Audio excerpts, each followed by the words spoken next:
प्रश्नोत्तर सत्संग माध्यम से आज का प्रश्न है राम कुमार बिस्वाल, छतरपुर, उड़ीसा।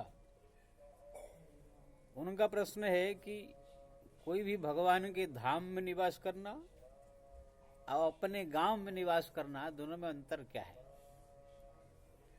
बहुत सुंदर प्रश्न है। ऐसे प्रश्न शायद पहले भी कोई पूछा था, हिंदी भाषी कोई, तो फिर ही आप भी पूछे तो आपके नाम से भी आपके प्रश्न का उत्तर जो है दे देता हूं, सबको जानकारी हो जाए। देखिए जी, धाम जो भगवान का होता है वो चिन्हमय होता है। ऐसे भगवान सर्वव्यापी है। सिया राम में सब जग जानी, करो प्रणाम जोरी जुग पानी। इस अवश्यम जगत सर्वम, शास्त्र उपनिषद भी कहता है, सारा जगत में भगवान व्याप्त है, कण कण में। जहां भी उनका भक्ति से भजन करो, जहां भी प्रेम से उनको पुकारो, लगन से ज्यादा समय उनको समय देकर, तो वहां पर वो प्रकट हो जाते हैं, वहां पर उनको दर्शन देते हैं, कृपा करते हैं। इसलिए हमारा पृथ्वी में आप देखेंगे, हर एक स्टेट में, हर एक जिला में, हर एक गांव में आपको भक्त मिलेंगे। उधर गुजरात जाएंगे तो गांव में, गावड़ा में जलाराम बापा, नरसिंह मेहता, इधर वो तुलसीदास जी महाराज गावड़ा की, कबीरदास जी शहर काशी की, मीराबाई भी शहर की। उड़ीसा बंगाल चले जाओ, उधर बलराम दास जी, जगन्नाथ दास जी, एक से एक भक्त सब गांव के हैं और शहर के हैं। हर एक जगह के आपको भक्त मिलेंगे, भक्तों के चरित्र आप पढ़ेंगे। इसलिए जहां भी भगवान को आप पुकारिए, वहां से भगवान आपको कृपा करेंगे, दर्शन देंगे, सब कुछ करेंगे। लेकिन गांव में रहकर भजन करना, जो आपने पूछा, और शहर में रहकर भजन करना, क्या अंतर है? तो आकाश पाताल के अंतर है। क्योंकि ना गांव में निवास करना मतलब अब वहां पर कोई भगवान का कोई शास्त्रीय महत्व नहीं है। आप जो भजन करेंगे केवल उसी का ही फल आपको मिलेगा। लेकिन धाम में निवास करना ही एक मुक्ति का साधन है। भगवान ये है कहा शास्त्र में, रामश्च रूप नाम च धाम च रूप नाम लीला परात्परम ये तब चतुष्टय नित्यम सचिदानंद विग्रहम। भगवान का नाम, रूप, लीला और धाम, ये चारों ही समान है, भगवत रूप है। भगवान का नाम अगर कोई जप कर रहा है, कोई भगवान का सदैव है लीलाओं का स्मरण कर रहा है, भगवान का कोई रूप का चिंतन कर रहा है, अब कोई कुछ नहीं करे, भगवान के कोई धाम में खाली रह रहा है, बैठ रहा है, ये दोनों, ये चारों समान है।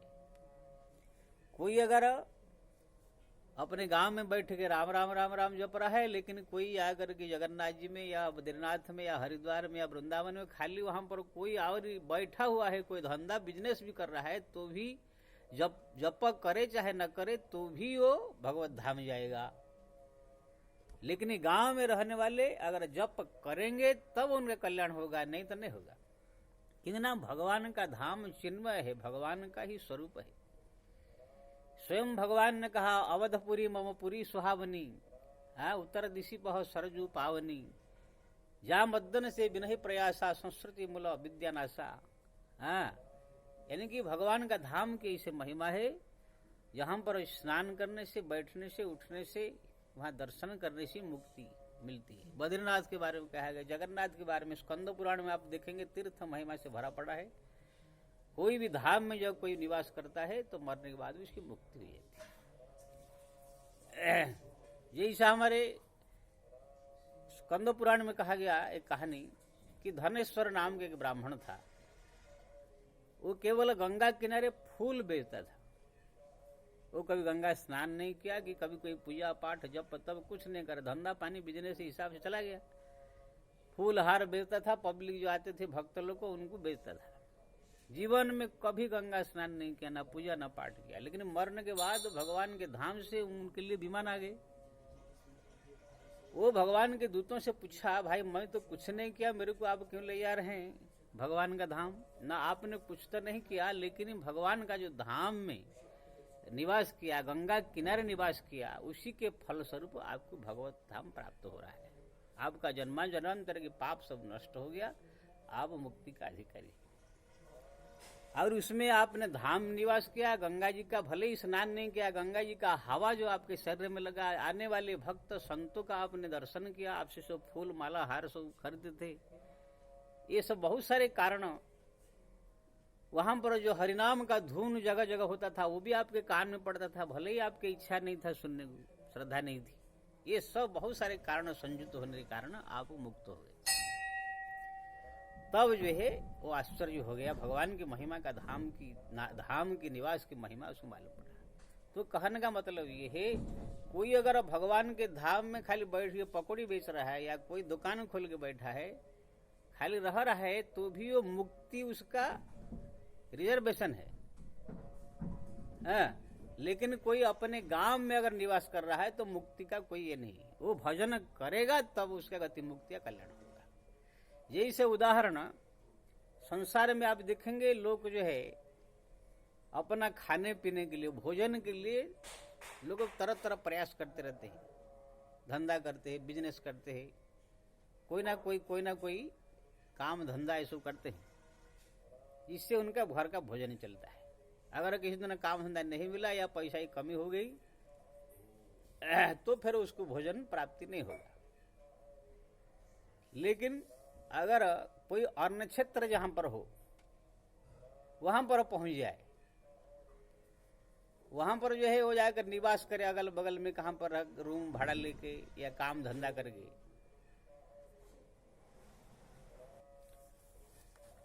तो वहां पर उनको जो है भोजन सब दिन के लिए सुलभ हो जाएगा।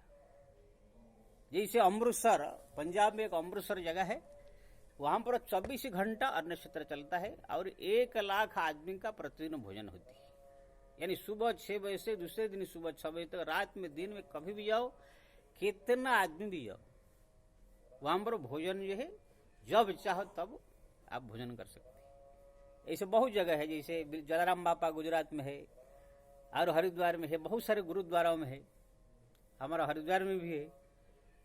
तो जो अन्न क्षेत्र जहां चलता है उसके बगल में अगर कोई निवास कर रहा है रूम लेकर के, तो उसको जिंदगी भर के लिए खाने पीने का जो है वो इच्छा माने जरूरत तो पूरा हो गया।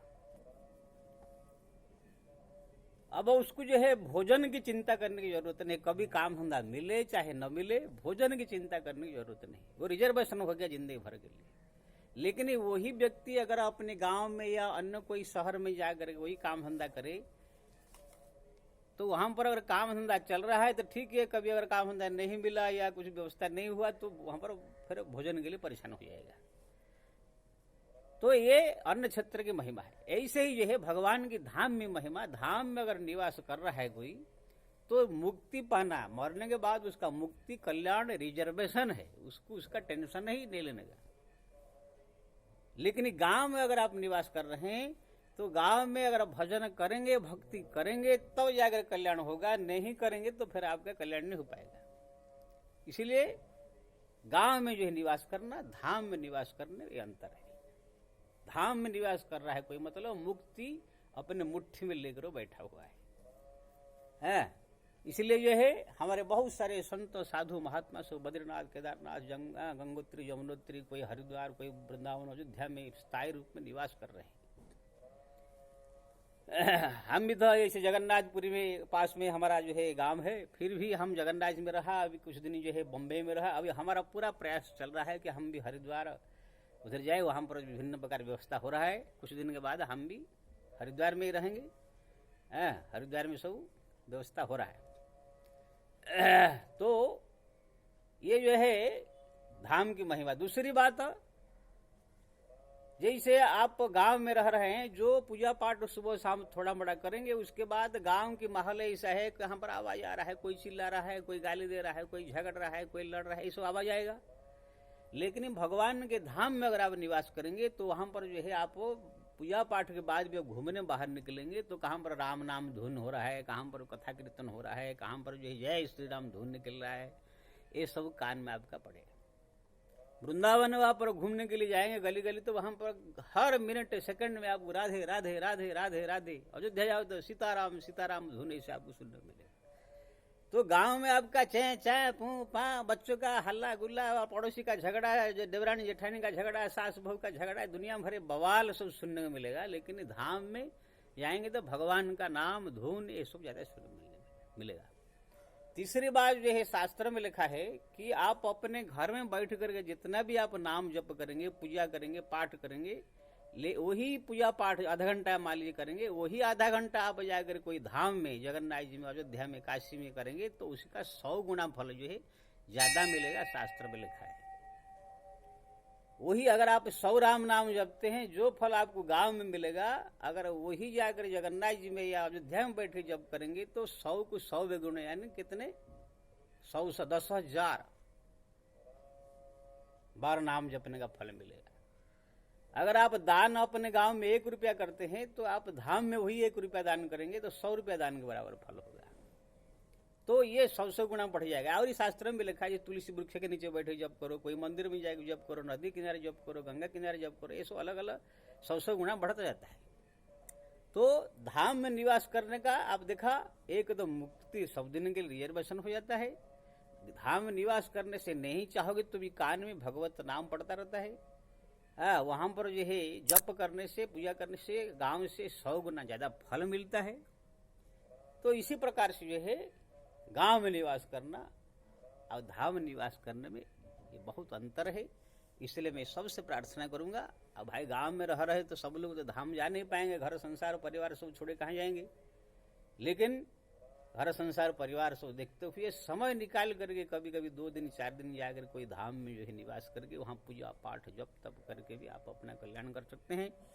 और अगर अंतिम समय में बुढ़ापा में सुविधा हुआ तो जाकर किसी धाम में निवास करके अपना प्राण त्याग करना चाहिए। इससे जो है जीव का सहजता से जो है कल्याण हो जाएगा। जय श्री राम।